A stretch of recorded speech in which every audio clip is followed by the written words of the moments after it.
Ya, shalom saudara-saudara. Hari ini kita berselancar dalam kebenaran dalam seri kitab Wahyu yang sekarang telah sampai Wahyu pasal 6 ayat 9 sampai ayat 17, di mana ini adalah bagian kedua dari Wahyu pasal 6 ini, pembukaan dari meterai-meterai, dari meterai pertama sampai meterai ke-6, saudara.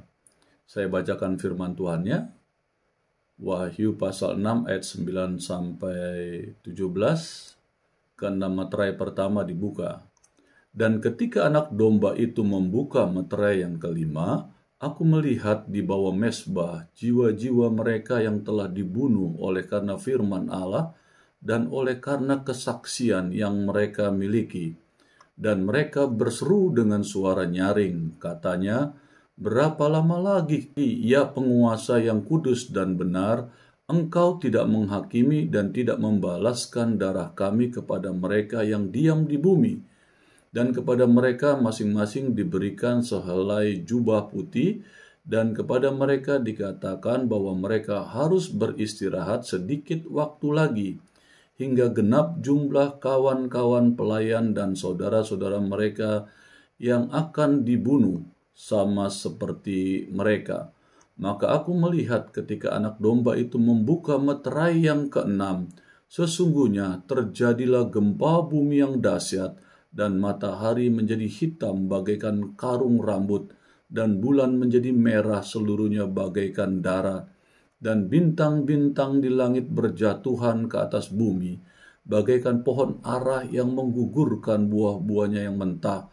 Apabila ia digoncang angin yang kencang, maka menyusutlah langit bagaikan gulungan kitab yang digulung, dan tergeserlah gunung-gunung dan pulau-pulau dari tempatnya, dan raja-raja di bumi, dan pembesar-pembesar, serta perwira-perwira, dan orang-orang kaya, serta orang-orang berkuasa, dan semua budak, serta orang merdeka, bersembunyi ke dalam gua-gua dan celah-celah batu karang di gunung. Dan mereka berkata kepada gunung-gunung dan kepada batu karang itu, "Runtuhlah menimpa kami, dan sembunyikanlah kami terhadap Dia yang duduk di atas takhta dan terhadap murka anak domba itu. Sebab sudah tiba hari besar murka, dan siapakah yang dapat bertahan?" Nah, saudara, kalau kita membaca dengan seksama Wahyu 6, ini di mana anak domba membuka meterai-meterai, dan kita melihat ada keempat makhluk hidup, 24 tua-tua, malaikat-malaikat, dan segala makhluk yang di surga, dan yang di bumi, dan yang di bawah bumi, dan yang di laut, dan semua yang ada di dalamnya memuji Tuhan. Ya, di Wahyu 5 ayat 13. Dari tulisan ayat ini jelas sekali bahwa gereja Tuhan sudah diangkat, saudara, sebelum pembukaan dari meterai-meterai itu. Nah, saudara, kita lihat di dalam kitab Wahyu ini, saudara, ternyata ada 3 pembagian waktu yang tersirat di dalamnya sebelum, saudara, penjelasan dari ayat dari Wahyu pasal 6 ayat 9 ini. Dikatakan ketika meterai yang kelima itu dibuka, dikatakan maka terlihatlah bagaimana jiwa-jiwa yang mati terbunuh, dan dikatakan mereka berseru dengan suara yang keras tentang pembalasan atas apa yang mereka alami melalui Tuhan atau melalui hakim yang agung ini, untuk membalaskan darah mereka yang diam di bumi.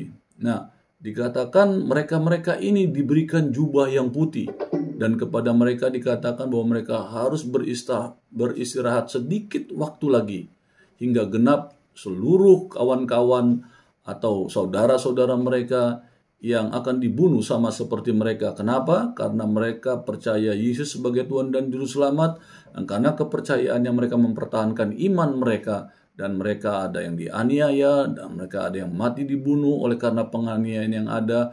Dan itulah saatnya mereka berseru-seru kepada Tuhan melalui ayat yang ke-9, 10, dan 11 dikatakan. Nah, di dalam ayat yang ke-12 juga dijelaskan, ya, dari meterai yang kelima yang dibukakan itu dijelaskan tadi bagaimana orang-orang yang mati terbunuh itu meminta keadilan dari Tuhan. Maka aku melihat ketika anak domba itu membuka meterai yang keenam. Nah, inilah meterai yang keenam yang dikatakan yang dahsyat, yang luar biasa, yang dikatakan membuat gempa bumi yang dahsyat. Bahkan dikatakan matahari menjadi hitam bagaikan karung rambut, saudara. Dan bulan itu menjadi merah seluruhnya bagaikan darah.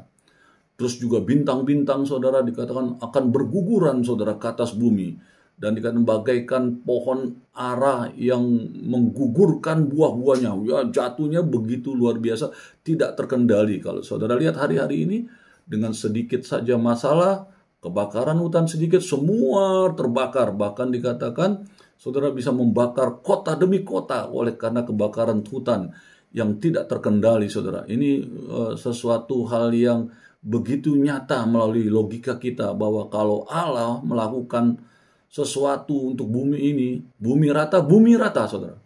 Ya, saudara, bukan sesuatu hal yang mustahil, ya, saudara. Kalau kita dengar hari-hari ini bagaimana kota-kota di Amerika mudah sekali hanya gara-gara terbakar rumput-rumput yang alam, sehingga satu kota terbakar habis, saudara. Dengan kota-kota kecil yang ada, rumah-rumahnya semua terbakar dengan cara yang ajaib, saudara. Api yang bergelombang bisa mengalir ke kiri dan ke kanan membakar, dan tidak ada yang bisa mengendalikannya. Apalagi masa aniaya nanti ini, saudara. Itu akan lebih dari apa yang saudara pikirkan.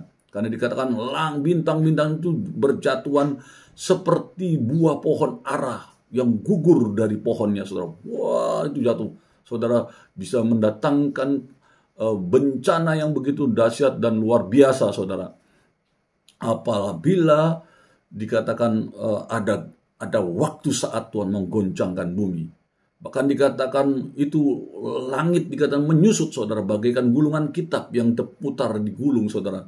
Dan dikatakan gunung-gunung bergeser dan pulau-pulau dari tempatnya. Begitu dahsyat bencana alam yang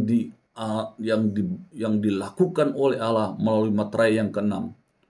Ya, saudara, inilah yang terjadi, saudara, di hari-hari terakhir. Bahkan dikatakan waktu mereka saat-saat ini mereka berlari-lari, mengumpet ke gua-gua, ke tanah-tanah, dan dikatakan mereka masuk ke celah-celah batu karang.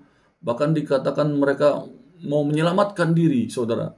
Dikatakan mereka bahkan mau membunuh diri sekalipun, saudara. Dengan kadang runtuhlah menimpa kami, sembunyikanlah kami terhadap Dia. Kita orang-orang yang ketakutan untuk bertemu dengan Allah di atas takhta dan terhadap murka anak domba, saudara. Itu luar biasa. Saudara tahu hari-hari ini banyak orang mempersiapkan bunker-bunker, saudara. Ditanam di tanah yang dalam, di kota-kota mereka, dengan segala peralatan yang canggih, dengan persiapan makan yang bisa lama waktunya, bisa bertahun-tahun. Saya hanya memberitahukan, kalau bumi digulung oleh Tuhan, kamu ada di dalam bumi pun kamu akan musnah. Tak ada yang dapat manusia dapat lakukan. Itu sebabnya dengan pengajaran hari ini, berserah dan berharap sama Tuhan, itu lebih indah dari sekedar engkau mempersiapkan dirimu untuk engkau tidak mengalami bencana. Datang kepada Tuhan. Segala sesuatu yang Tuhan siapkan untuk saudara dan saya, itu ada dalam hidup, kebahagiaan, dan kekekalan dalam surgawi.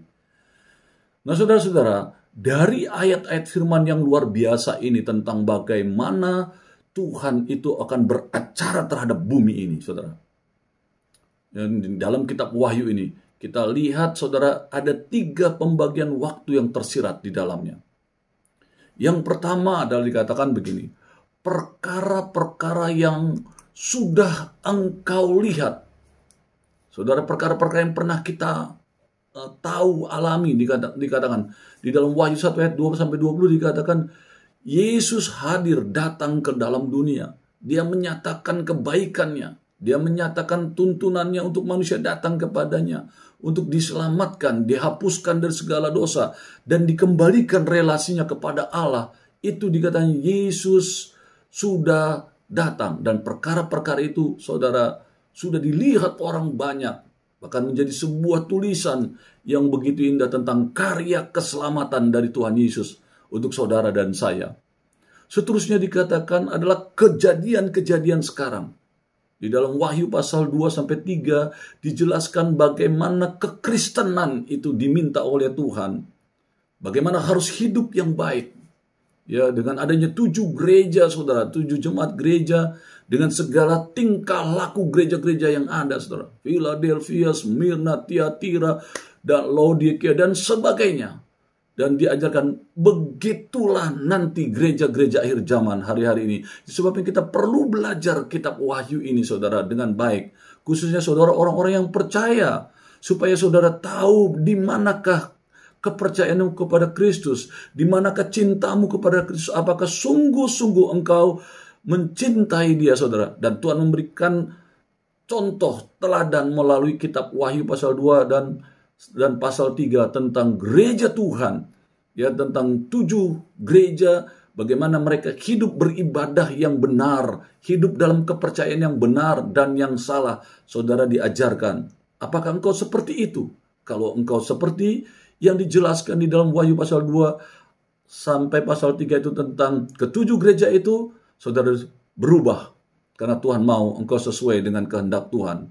Ya, saudara-saudara, baca Wahyu pasal 2 sampai dengan pasal 3 tentang 7 gereja. Saya sudah mengajarkan atau menggambarkan dalam channel ini, saudara. Ya, 7 gereja yang ada. Saudara boleh nonton di video sebelumnya, saudara, ya. Sudah saya tayangkan untuk saudara mengetahui, ya, apa itu gereja Efesus, bagaimana karakter gereja Efesus, bagaimana jemaat yang ada, bagaimana mereka masih cinta dengan kedagingan, dengan dunia, dan bagaimana mereka mencari kehidupan yang seharusnya Tuhan mau mereka sungguh-sungguh percaya, bekerja berdasarkan kehendak Tuhan.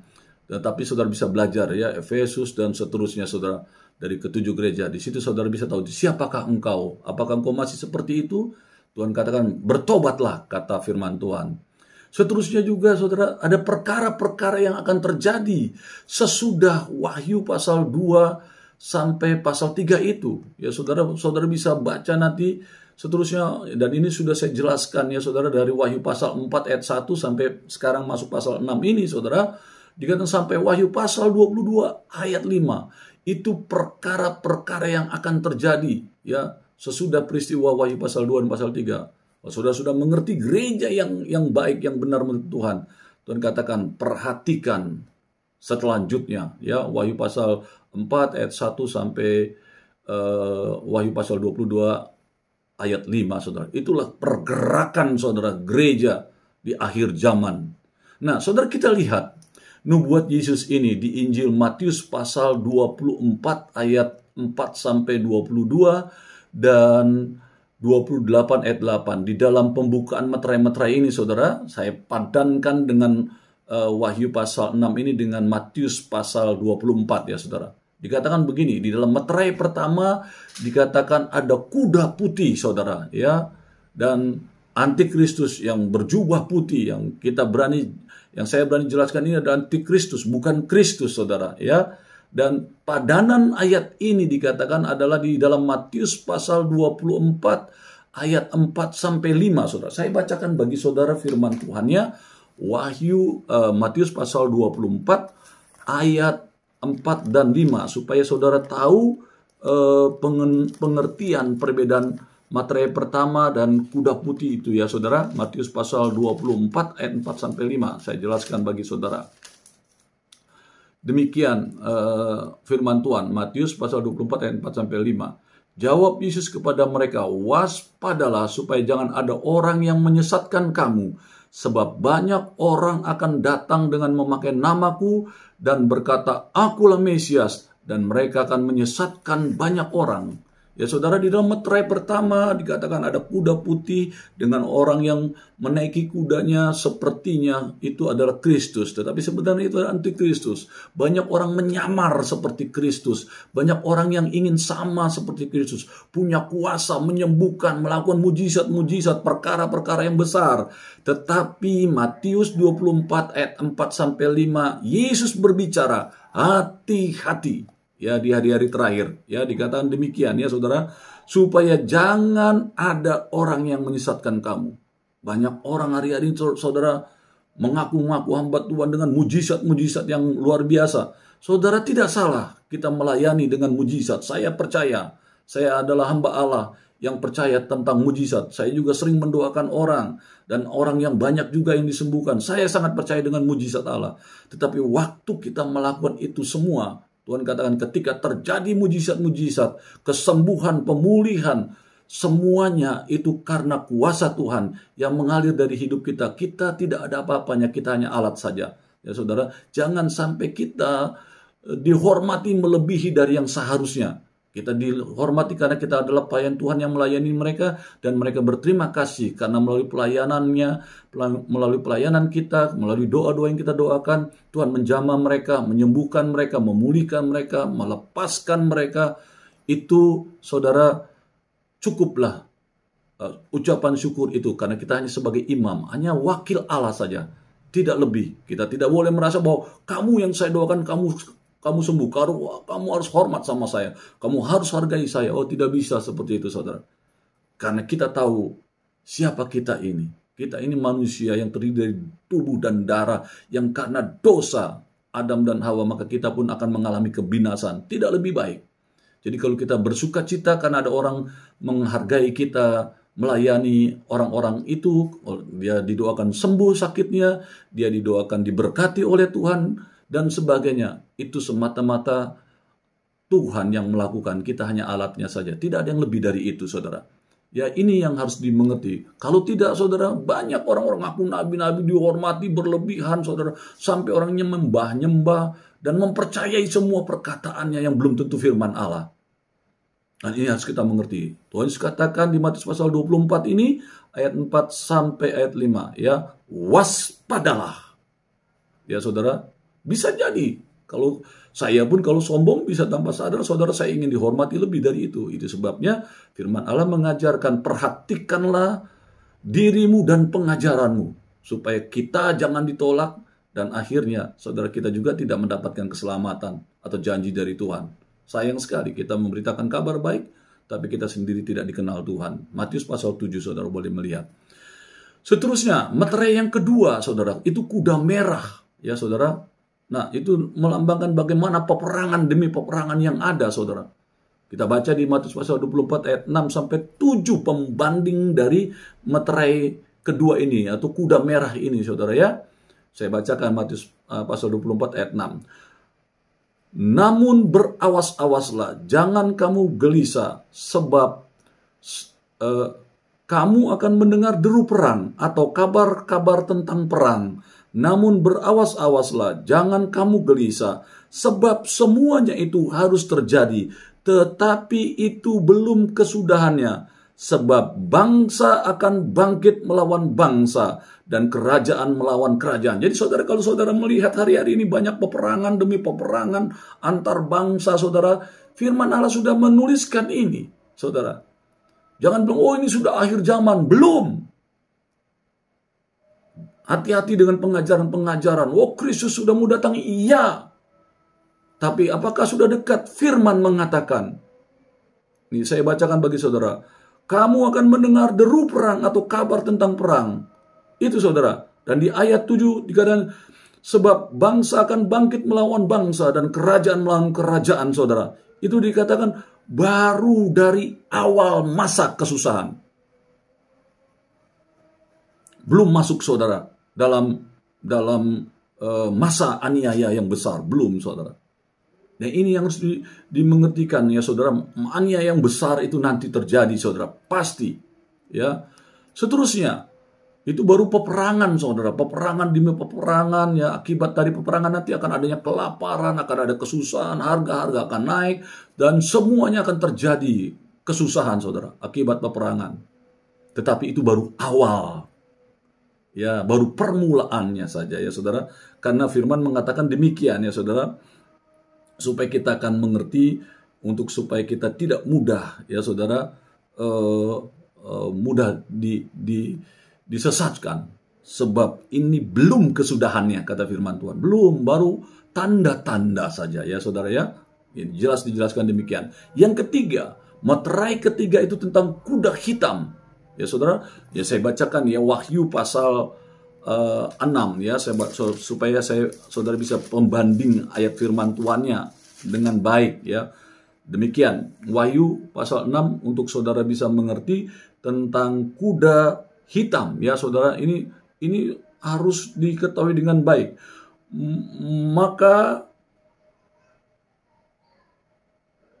ada ayat kelima, ketika anak domba itu membuka meterai yang ketiga, aku mendengar makhluk yang ketiga berkata, "Mari."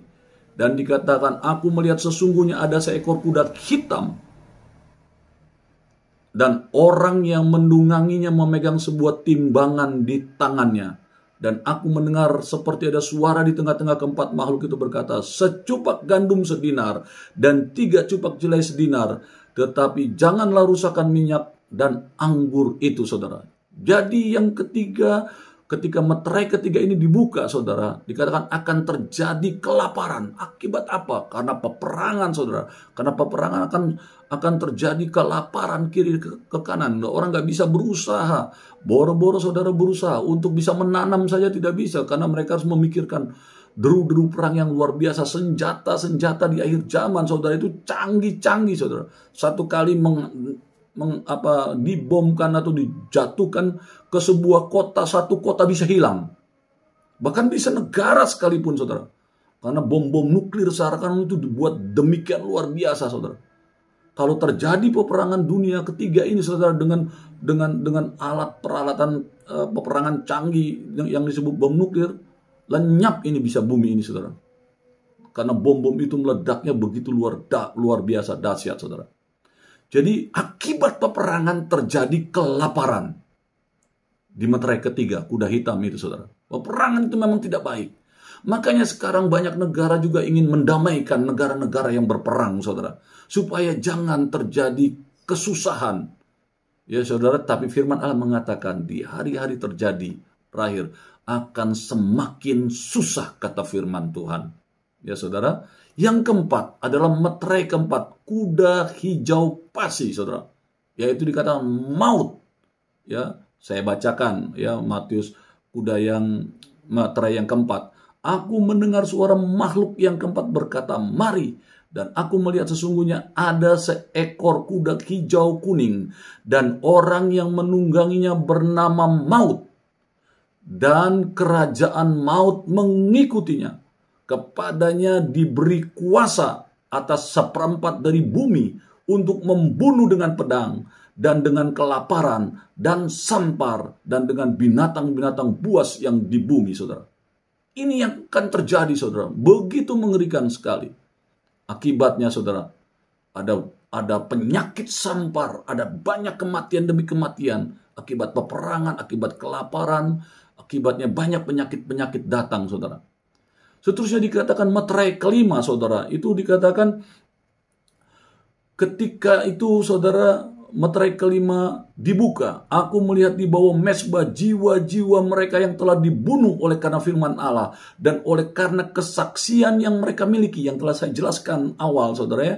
Dan mereka berseru dengan suara nyaring, katanya, "Berapa lama lagikah, ya penguasa yang kudus dan benar, engkau tidak menghakimi dan tidak membalaskan darah kami kepada mereka yang diam?"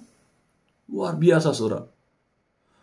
Nah, padanan ini adalah di Matius 24 ayat 9 sampai ayat yang ke-20. Banyak sekali nih, saudara ya.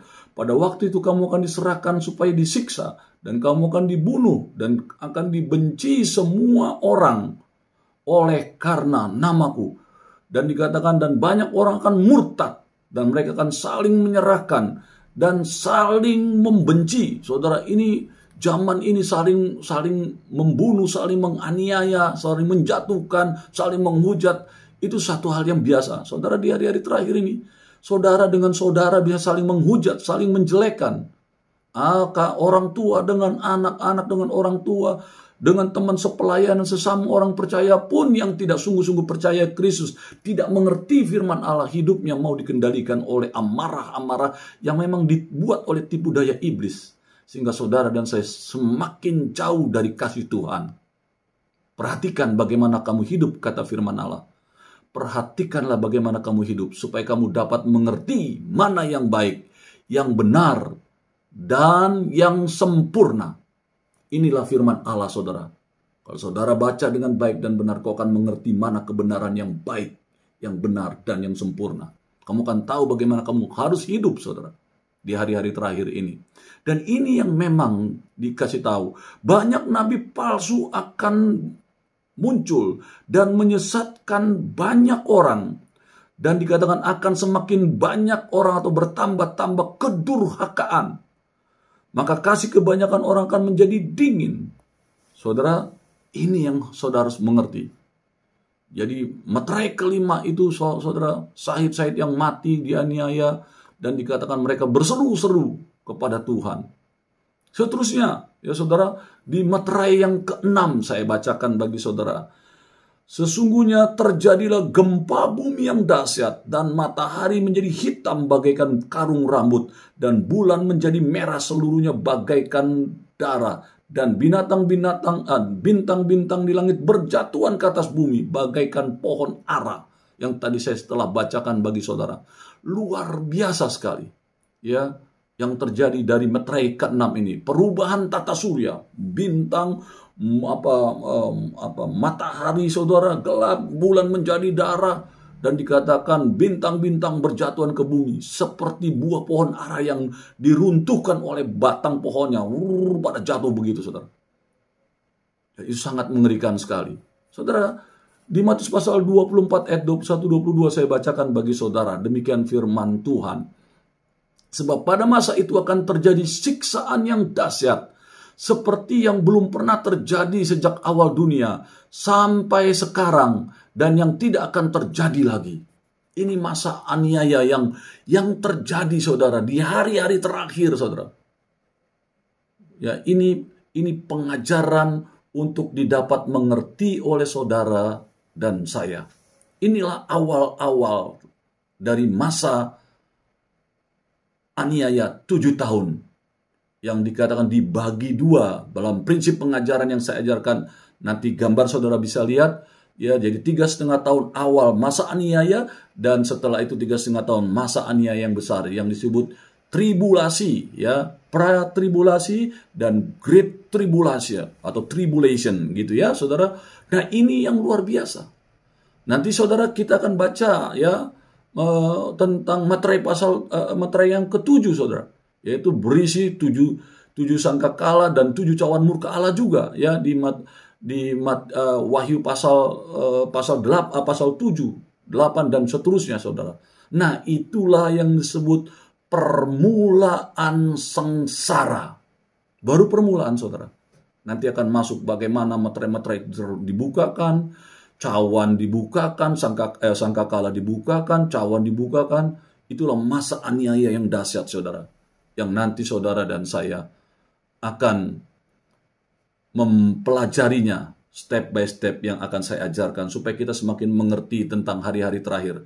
Dan penantian itu, saudara, sampai waktu kita kah atau sampai waktu Tuhan untuk kita, Tuhan datang, Tuhan ajarkan untuk kita menantikan Dia dengan setia, dengan baik, dengan benar, sehingga saudara, nama Tuhan akan dipermuliakan. Nah, saudara, terakhir, saudara, ya, dikatakan di dalam gambar yang ada itu, saudara, ada 3, saudara, yang terjadi. Ada pengangkatan, dan ada masa kesukaran 7 tahun, dan juga ada masa kedatangan Kristus yang kedua kali, ya, saudara, di gambar ini, ya, di atas saya, di samping saya, nanti saya tayangkan, ya, saudara. Dikatakan yang pertama tentang pengangkatan atau rapture, ya, tubuh Kristus diangkat, saudara dan saya ketika kita menantikan Tuhan dengan setia. Kata firman Allah, banyak perumpamaan menjelaskan tentang 5 gadis yang bijaksana dan 5 gadis yang bodoh. Itu juga mengajarkan tentang penantian kedatangan Tuhan, ya, yang setia.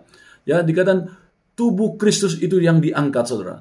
Yang tidak siap pada kedatangan Tuhan, apalagi yang bersekutu dengan antikristus, dia tidak akan diangkat.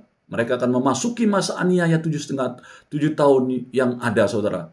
Dan kalau mereka bisa lolos untuk kepercayaan mereka kepada Kristus, mereka dikatakan masuk tahun 1000 tahun damai. Tapi firman Allah mengatakan mereka akan keluar seperti orang yang baru keluar dari dalam api, saudara. Karena begitu besar dahsyatnya masa aniaya, saudara.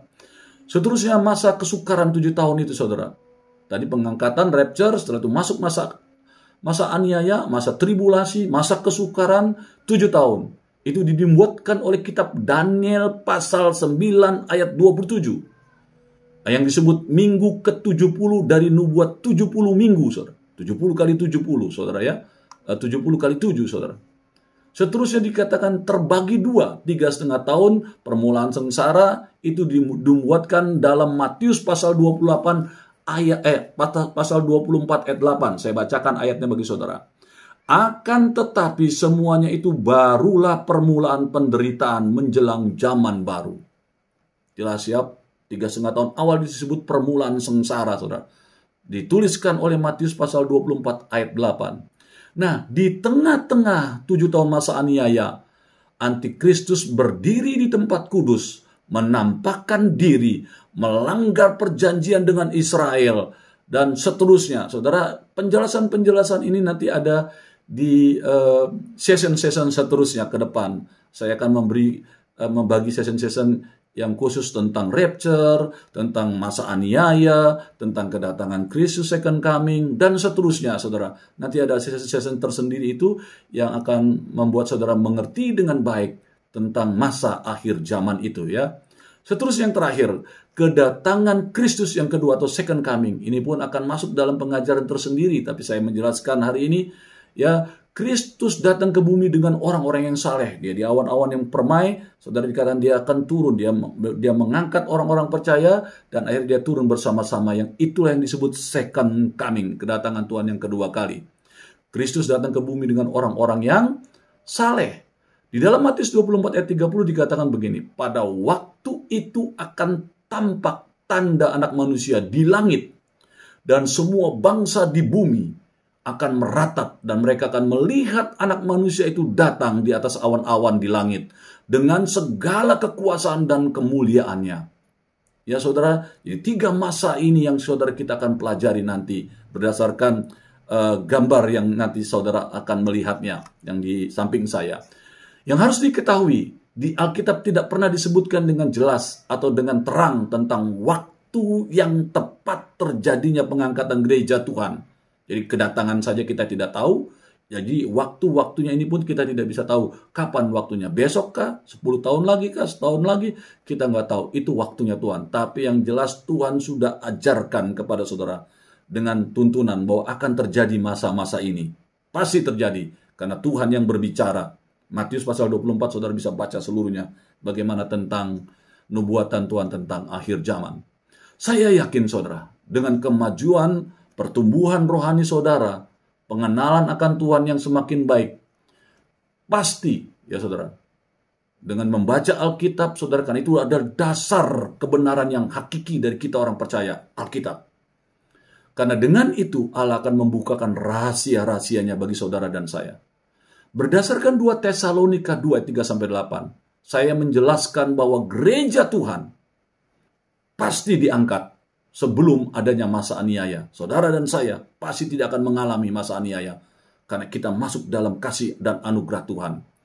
Ya, sebelum Antikristus menyatakan dirinya, saudara dan saya, berdasarkan 2 Tesalonika 2 ayat 3-8, kita akan bertemu dengan Tuhan di udara. Dengan penjelasan Wahyu pasal 6 ayat 9-17 ini, kiranya kita dapat mempersiapkan diri masing-masing. Ya, yang nanti ayat per ayatnya di Matius pasal 6 ini saya akan jelaskan, ya, supaya kita masuk bagian dalam gereja Tuhan yang menjadi tubuh Kristus yang akan mengalami pengangkatan, berselancar dalam kebenaran. Amin.